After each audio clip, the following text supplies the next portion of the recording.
Hey, what's up guys? So, there's new versions of the Uniden R7 that are now shipping. It's got new hardware under the hood, it's got a new software version, and if you buy one online now, you'll actually find that it's not exactly the same as what we have with R7s that have originally launched. And so in this video, I want to talk about all the changes that you need to know about, including what's involved with the new hardware, why we have new hardware versions, the differences with the new software in terms of features, performance, what you need to know about upgrading, etc. So let's go ahead and dive in to this now new version of the Uniden R7.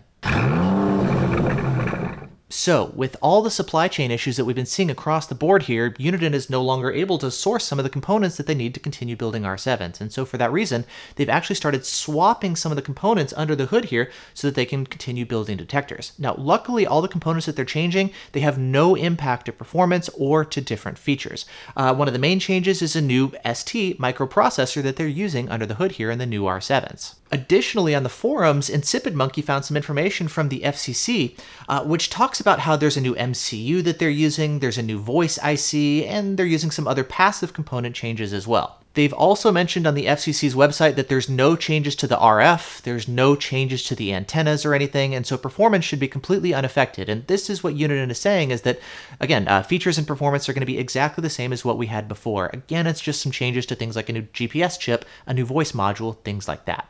And in fact, John at Redenso has actually posted something similar here. When he was building the Redenso DS1, it relies on the same platform here as the Uniden detectors. He was saying that he also had to change out a lot of the same components due to the supply chain issues that everybody's encountering. And so if you've recently purchased a Uniden R7, you'll find that it's going to be coming with a new software version. It's version 1.40. I know a lot of you guys have actually asked, what's 1.40? What's the difference? What's going on? This is simply the new software version that you're going to find if you've recently purchased a Uniden R7. And it's exactly the same as what you'll find on older R7s that are shipping or that are compatible with version 1.37. So same exact features, same exact performance. It's just the new firmware version that's designed to be compatible with the new hardware version.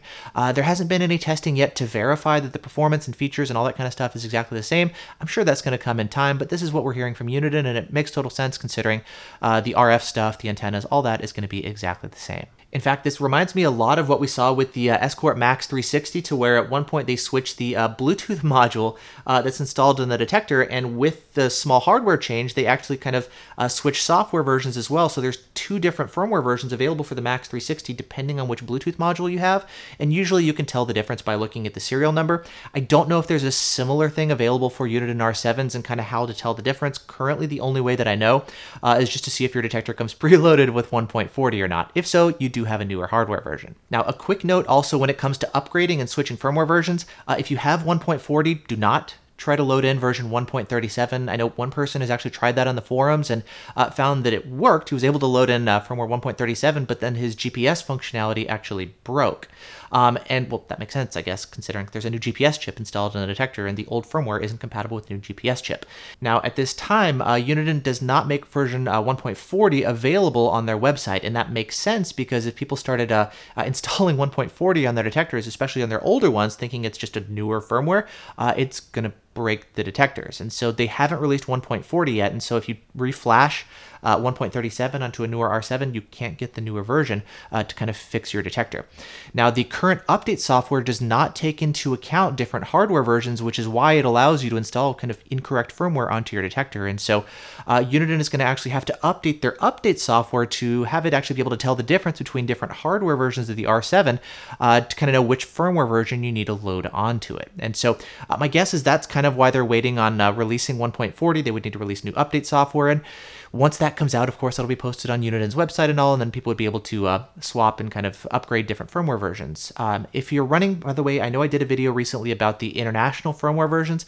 That's designed for the older kind of original R7 versions. So if you're running version 1.40 with the newer hardware, don't try to install any of the custom international firmwares that are available for purchase online. And so, yeah, just wanted to mention that. I know a lot of you guys have asked, what's the story with 1.40? Is it a newer firmware version? What's the difference? It's, again, just different hardware changes due to the supply chain issues. Performance and features are exactly the same as what we've otherwise had with 1.37. So just a quick video kind of going over the differences and what the story is with all that. And so, yeah, thanks so much for watching. Hope you're all doing well, and I'll see you in the next video.